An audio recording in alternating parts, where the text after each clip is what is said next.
Après avoir travaillé sur un chantier de Graff en mars dernier, une douzaine de jeunes du club ado du service Jeunesse et Sport de la ville de Luçon viennent récemment d'aborder une toute autre thématique, l'archéologie. Chacun d'entre eux a pu découvrir cette discipline scientifique durant 3 séances en remontant à l'époque de la préhistoire, en s'appuyant sur les connaissances du cabinet ERA, un cabinet d'études et de recherche en archéologie basé à la Bretonnière-Laclais.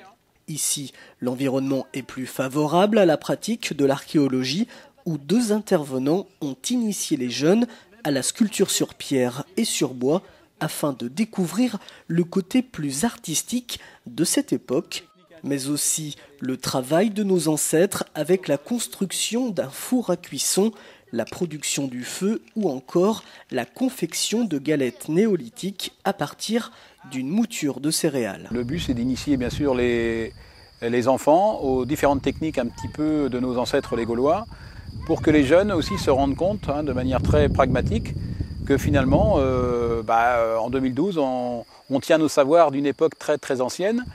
Et finalement, on voit que dans la pratique des ateliers, comme aujourd'hui, les enfants sont très réceptifs. Ça fait quand même presque de 4 heures qu'on est sur le site. Et finalement, au gré des ateliers, les enfants sont très demandeurs, très réceptifs. Et on a vraiment l'impression qu'on apprend des choses de manière très complémentaire à ce qu'ils peuvent bien sûr apprendre dans le cadre scolaire.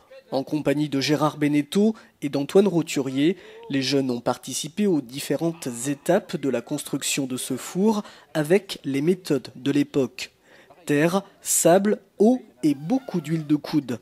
Une thématique déclinée ce jour-là en 3 ateliers, faisant appel aux capacités manuelles de chacun. Ça permet en différents ateliers finalement de voir les enfants être un peu autonomes et puis rester concentrés dans une action qui finalement nous surprend à chaque fois, parce que c'est vrai qu'on est un peu dans l'ère du zapping, dans l'ère de la rapidité, et là on est au contraire dans le temps qui s'égrène, prendre le temps un petit peu de comprendre comment nos ancêtres travaillaient et comment à un moment donné l'ambition devait être raisonnée et les choses se font par étapes. Donc je crois que c'est un petit peu ce qui a à retenir un peu de ces séances. Le club ado travaille en partenariat avec le cabinet ERA et s'appuie sur les conseils et le savoir de Gérard Beneteau, docteur en archéologie. Son laboratoire existe depuis une 30aine d'années et son cabinet d'études réalise notamment depuis 4 ans des activités de médiation culturelle dans le domaine de l'archéologie, principalement la préhistoire et l'âge du fer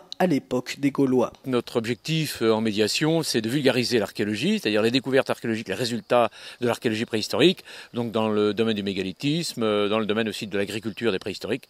Donc nous essayons de faire comprendre un petit peu aux enfants que ce que nos grands-parents ont connu avant la Première Guerre mondiale, la mouture des céréales et tout ça, c'est apparu à cette époque-là, aux alentours de 4000 à 5000 avant Jésus-Christ.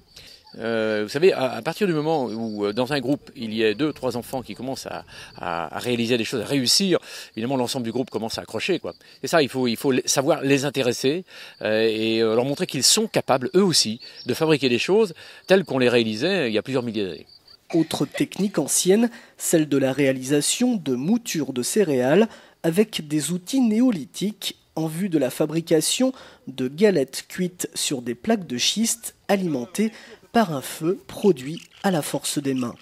Donc les enfants se sont initiés à la mouture de céréales, à savoir comment faire pour faire de la farine, faire une galette. Donc ils sont entraînés sur des outils préhistoriques, néolithiques, une meule et une molette, qui servent à moudre la farine. Ensuite, ils ont pu voir la technique de l'allumage du feu, qui n'est pas obligatoirement une technique acquise du premier coup. Et puis, dernière étape, c'est la cuisson avec le feu néolithique, par le biais de pierres qui sont préalablement chauffées par le feu.